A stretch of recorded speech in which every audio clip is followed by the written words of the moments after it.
हम भले ही यज्ञ पति पत्नी बैठकर करते हैं, पर जितने कुंड यज्ञ यहाँ होता है उतने कुंड का फल यजमान को मिलता है 2100 रुपये में।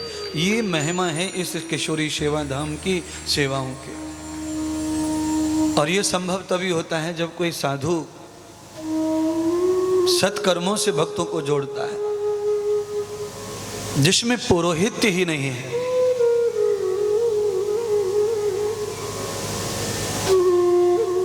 संत का जीवन, संत की सांसें, संत का एक एक क्षण आपके कल्याण के लिए ही होता है।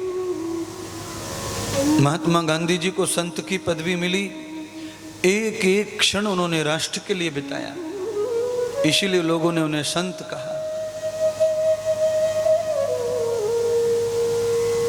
अपने सुख का जो अंत कर दे और भक्त के दुखों का अंत कर दे उसे संत कहते हैं।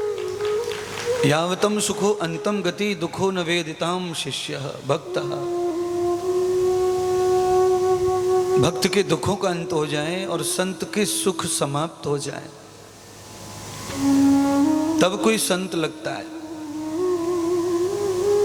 और संत अपने ही सुखों में खोया रहे तो फिर वो संत की जगह पे आडंबरी है, फिर वो संत नहीं है।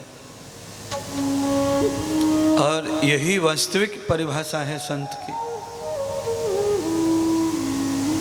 तृष्णान्तं न वेदितं दिव्यम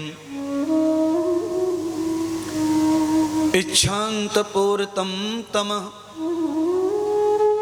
ये वे लक्ष्यम फलयुक्त भावम जातान्ते सर्वलक्षणम। तृष्णा का, इच्छा का, इन सब चीजों की पूर्णाहुति कर दे अपने तप बल से। ऐसे संत के साथ में रहने से हम सब भक्तों का निज कल्याण सहज हो जाता है। हमें अलग अलग कल्याण ढूंढने की आवश्यकता ही नहीं है। हम लोग जब सब मिल के नाव में बैठते हैं तो एक नाव में जितने लोग आते हैं सब पार हो जाते हैं।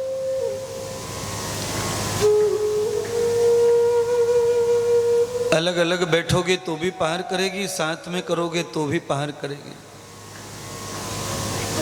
केवल केवट का और नदी के धाराओं का तालमेल ठीक होना चाहिए। नाव में बैठने वालों का बैलेंस बराबर होना चाहिए।